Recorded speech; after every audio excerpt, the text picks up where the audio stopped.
Assalamualaikum warahmatullahi wabarakatuh. Diceritakan dahulu di kota Marwu, salah satu kota di negara Persia, terdapat seorang laki-laki yang bernama Nuh bin Maryam.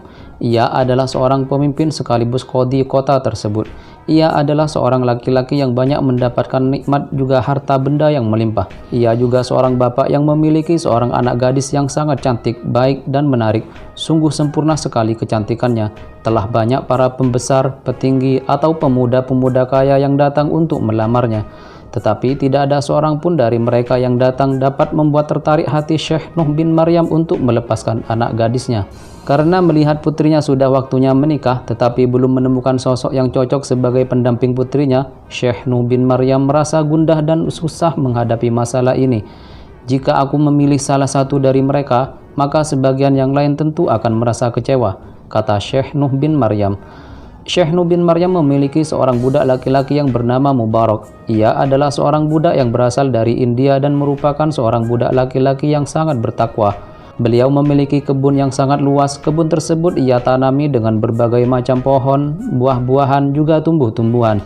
Syekh Nuh bin Maryam berkata kepada budak laki-lakinya, "Aku ingin engkau merawat dan menjaga kebunku." Mendapat perintah tersebut, ia lalu mulai menjaga dan menetap di kebun Syekh Nuh bin Maryam selama 1 bulan. Beberapa hari kemudian setelah Mubarak mulai menjaga kebun tersebut, tuannya mengunjungi kebun untuk melihatnya. Ia berkata kepada Mubarak, "Wahai Mubarak, petikan aku segenggam anggur." Mendapat perintah tersebut, Mubarak segera mengambilkan segenggam anggur, tetapi anggur yang dipetikkan oleh Mubarak ternyata terasa masam. Mendapat anggur yang masam, Syekh Nuh bin Maryam memerintahkan Mubarak untuk memetikkan anggur yang lain. "Petikkan aku anggur yang lain, yang tadi masam rasanya." Mendapatkan perintah demikian, ia mulai memetikkan anggur yang lain, tetapi lagi-lagi anggur yang ia petik masam juga rasanya. Mengetahui hal tersebut, Syekh Nuh bin Maryam heran lalu bertanya kepada Mubarak, "Wahai Mubarak, dari anggur sebanyak ini, kenapa engkau tidak bisa memetikkan untukku anggur yang manis? Engkau malah memetikkan anggur yang masam." "Wahai tuanku, sungguh aku tak tahu mana anggur yang manis dan mana anggur yang masam," kata Mubarak. "Subhanallah. Engkau hidup 1 bulan penuh dalam kebun anggur, tetapi engkau belum bisa membedakan mana anggur yang manis dan mana anggur yang masam." "Benar wahai tuanku, aku tidak bisa membedakannya," kata Mubarak. "Kenapa engkau tidak mencicipi anggur tersebut agar tahu rasanya?" kata Syekh Nuh bin Maryam. "Engkau hanya memerintahkan aku untuk menjaganya dan tidak memerintahkan aku untuk mencicipinya. Bagaimana bisa aku mengkhianatimu wahai tuanku?" kata Mubarak. Mendengar jawaban demikian, Al-Qadhi Syekh Nuh bin Maryam merasa takjub akan kejujuran pemuda ini, lalu berkata, "Semoga Allah menjagamu atas amanah yang engkau emban wahai pemuda." Syekh Nuh bin Maryam sekarang tahu bahwa pemuda yang sedang berada di hadapannya adalah pemuda yang memiliki akal yang cerdas. Syekh Nuh bin Maryam berkata, "Wahai anak muda, sungguh hatiku saat ini sangat senang kepadamu dan aku ingin engkau melaksanakan perintahku berikutnya." "Aku selalu mentaati Allah Ta'ala dan perintahmu wahai Syekh," kata Mubarak. Syekh Nuh bin Maryam berkata, "Sesungguhnya aku memiliki seorang putri yang sangat cantik dan sudah pernah dikhidbah oleh banyak para pembesar dan orang-orang penting. Tetapi aku masih belum tahu siapa di antara mereka yang harus aku jadikan menantu. Apa saranmu atas masalahku ini?" Mubarak berkata, "Orang-orang kafir zaman jahiliyah, mereka lebih mengutamakan keturunan, nasab, kemasyhuran keluarga, juga kedudukan.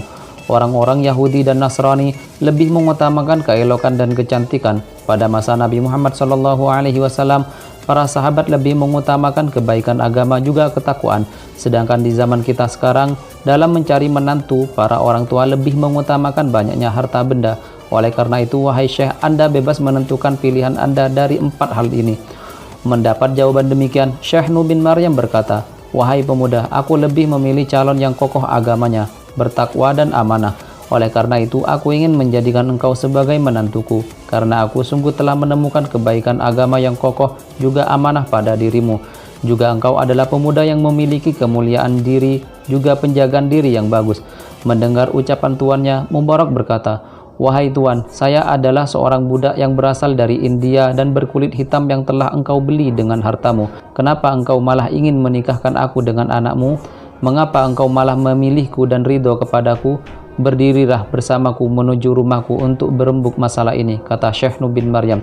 Setelah Syekh Nuh bin Maryam bersama Mubarak sampai di rumah, beliau berkata kepada istrinya, "Ketahuilah, pemuda India ini adalah seorang pemuda yang baik agamanya juga bertakwa. Aku suka akan kesalehannya dan aku ingin menikahkannya dengan anak kita. Apa pendapatmu mengenai hal ini?" "Semua keputusan berada di tanganmu, wahai suamiku, tetapi berilah aku waktu sebentar untuk memberitahu anak kita. Aku ingin mendengar jawabannya," kata sang istri.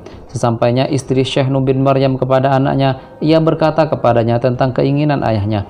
Mendengar perkataan ibunya, gadis tersebut menjawab, "Jika hal tersebut sudah menjadi pilihan ayah dan ibu, maka aku akan melaksanakannya. Aku tidak akan pernah menentang keputusan ayah dan ibu. Aku akan selalu berbuat baik kepada ayah dan ibu." Mendapat persetujuan dari anak gadisnya yang sangat solehah ini, Syekh Nuh bin Maryam segera menikahkan Mubarak dengan anak gadisnya tersebut. Setelah pernikahan, Syekh Nuh bin Maryam memberikan harta yang sangat banyak sekali kepada kedua mempelai tersebut, dan tidak begitu lama lahirlah dari kedua pasangan yang soleh dan soleha tersebut seorang anak laki-laki tampan yang kemudian diberi nama Abdullah.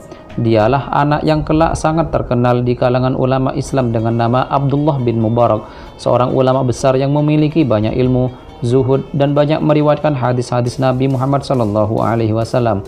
Sampai saat ini, nama besar Abdullah bin Mubarak masih dikenang dalam dunia Islam.